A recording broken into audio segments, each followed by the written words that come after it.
क्या आप जानते हैं भारत में हर 3 में से 1 व्यक्ति कर्ज में डूबा हुआ है? हाँ, और उनमें से आधे लोगों को तो ये तो पता नहीं है कि वो ईएमआई ट्रैप में फँस चुके हैं। आप सोचिए आपने सिर्फ 50,000 का पर्सनल लोन लिया, लेकिन 2 साल बाद आपने बैंक को 82,000 लौटा दिए। क्यों?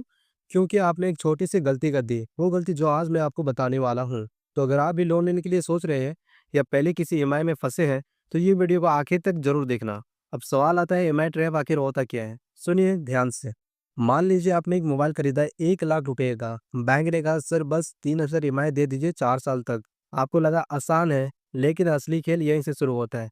4 साल बाद आपने उस मोबाइल के लिए 1,44,000 दे दिए, यानी 44,000 ज़्यादा सिर्फ इंटरेस्ट के नाम पर। अब ज़रा सोचिए अगर आपने इसी तरह का लोन बाइक, मोबाइल, लैपटॉप और घर के लिए लिया, तो क्या होगा? आपकी महीने की पूरी इनकम सिर्फ ईएमआई में चली जाएगी। यही है ईएमआई ट्रैप, जहां आप अपनी कमाई का गुलाम बन जाते हैं। अब सवाल आता है लोग इसमें फंसते क्यों हैं? कारण बहुत साफ है, मार्केटिंग ट्रैप। बैंक और फाइनेंस कंपनी आपको दिखाते हैं zero down payment, no cost EMI, पर अंदर ही अंदर इंटरेस्ट छुपा होता है। इंस्टेंट ग्रेटिफिकेशन, आज की जनरेशन वेट नहीं करती।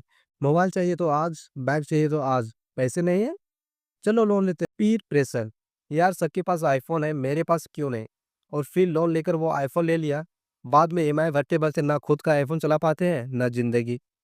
Lack of financial education, school college में किसी ने सिखाया ही नहीं कि लोन कैसे लिया जाता है, ब्याज कैसे गिना जाता है और ईएमआई ट्रैप क्या होता है। अब ये ट्रैप सिर्फ पैसों तक सीमित नहीं रहता, ये आपके मेंटल पीस, रिलेशनशिप और करियर तक को खा जाता है। सोचिए, हर महीने सैलरी आती है, पहले ईएमआई जाती है, फिर घर खर्च, फिर कुछ बचता नहीं है। धीरे-धीरे आप फ्रस्ट्रेट हो जाते हैं, आपकी प्रोडक्टिविटी गिरती है, फिर आप दूसरा लोन लेते हैं, पुराने लोन को चुकाने के लिए, और इसी तरह आप लोन के ऊपर लोन ले लेते हैं। इसे कहते हैं डेब्ट साइकिल। क्या आपने भी कभी ऐसा किया है कि एक लोन खत्म करने के लिए दूसरा लोन लिया हो? कमेंट में बताइए, मैं आपके लिए अलग से वीडियो बनाऊँगा। अब जानते हैं लोन लेने से पहले 5 गोल्डन रूल्स। अब बात करते हैं असली चीज़ की। अगर लोन लेना ही है तो ट्रैप से कैसे बचें? रीज़न चेक करें। लोन तभी लें जब वो एसेट बनाने में मदद करे, जैसे एजुकेशन, बिज़नेस या हाउस। मोबाइल, टीवी या बाइक के लिए कभी नहीं, क्योंकि ये लायबिलिटी है, एसेट नहीं। Rule number 2, 6 month emergency fund रखें।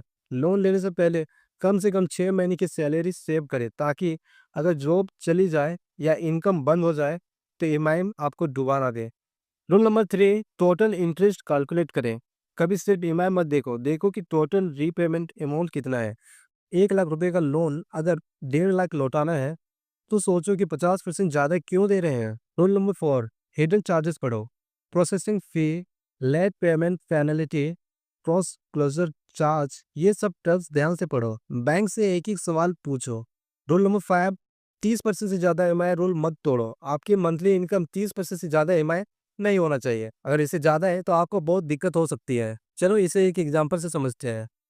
मैं एक कंपनी में जॉब करता हूँ, मेरी मंथली इनकम है 25,000 मंथ। मैंने एक बाइक ले लिया 4,000 ईएमआई पे, मोबाइल ले लिया 2,000 ईएमआई पे, घर के लिए फ्रिज लिया 1500 ईएमआई पे। अब हर महीने 7,500 चला गया ईएमआई में, बाकी 17,500 रुपया से पूरा घर चलाना है। 2 महीने बाद ऑफिस से बोनस नहीं मिला, एक ईएमआई लेट हो गई, बैंक ने पेनल्टी लगा दी, इंटरेस्ट बढ़ गया। अब दूसरे ऐप से लोन लेकर पुराना लोन चुका रहा हूँ। अब मैं फँस गया था लोन ऑन लोन ट्रैप में। यही होता है जब आप बिना सोचे समझे लोन लेते हैं। अब सोचिए, आप बैंक को ब्याज देते हैं और बैंक उसी ब्याज से करोड़ों कमाता है। अब मैं आपसे पूछता हूँ, अगर आप लोन लेकर गरीब बन रहे हैं, तो कोई और उसी लोन से अमीर कैसे बना? क्योंकि वो बैंक है, वो लोन देता है, लेता नहीं। तो अगली बार लोन लेने से पहले ये सोचिए, क्या आप बैंक बनना चाहते हैं या ब्रोकर? कमेंट में लिखिए, बैंक बनो, हैशटैग लोन मत लो। लोन लेने के स्मार्ट तरीके, अगर फिर भी आपको लोन लेना जरूरी लगे तो ये स्मार्ट स्ट्रेटेजी अपनाइए। कंपेयर मल्टीपल बैंक्स, हर बैंक के इंटरेस्ट रेट कंपेयर करें। एक ही लोन में कई बार 10,000 तक का बचत हो सकती है। शॉर्ट टेन्योर चुनिए, लोन की ड्यूरेशन जितनी लंबी होगी इंटरेस्ट उतना ज़्यादा, इसलिए लोन छोटा रखें, ईएमआई थोड़ी बड़ी होगी लेकिन कम ब्याज। ऑटो डेबिट सेट करें, लेट पेमेंट से क्रेडिट स्कोर गिरता है। ऑटो डेबिट सेट करें ताकि ईएमआई मिस ना हो। लोन इंश्योरेंस जरूर लें, अगर कोई इमरजेंसी हो जाए तो इंश्योरेंस आपकी ईएमआई कवर कर सके। लोन लेना बुरा नहीं है, पर लोन लेकर खर्च करना बुरा है। लोन लेकर कमाना सीखिए। अगर आपने 50,000 लोन लेकर यूट्यूब इक्विपमेंट खरीदा और उससे कमाई शुरू की तो ये स्मार्ट लोन है। पर अगर उसी पैसे से आईफोन लेकर रील्स बना रहे हो और रिटर्न जीरो, तो वो ट्रैप है। आपका अगला लोन एसेट के लिए होगा या सॉफ्ट के लिए, कमेंट में बताइए। अगर आपको लगा कि इस वीडियो में कुछ नया सीखने को मिला तो इस वीडियो को लाइक करें, कमेंट में लिखो अब नहीं फंसूंगा ईएमआई ट्रैप में, और शेयर करें उस दोस्त के साथ जो हर चीज़ ईएमआई पे खरीदता है। क्योंकि याद रखो, लोन से अमीर नहीं बना जा सकता है, समझ से बना जा सकता है। और अगर आप जानना चाहते हैं कि 1000 की सेविंग से 10 लाख कैसे बना सकते हैं, तो मेरा अगला वीडियो उसी टॉपिक पर होने वाला है, इसलिए चैनल को सब्सक्राइब जरूर करना।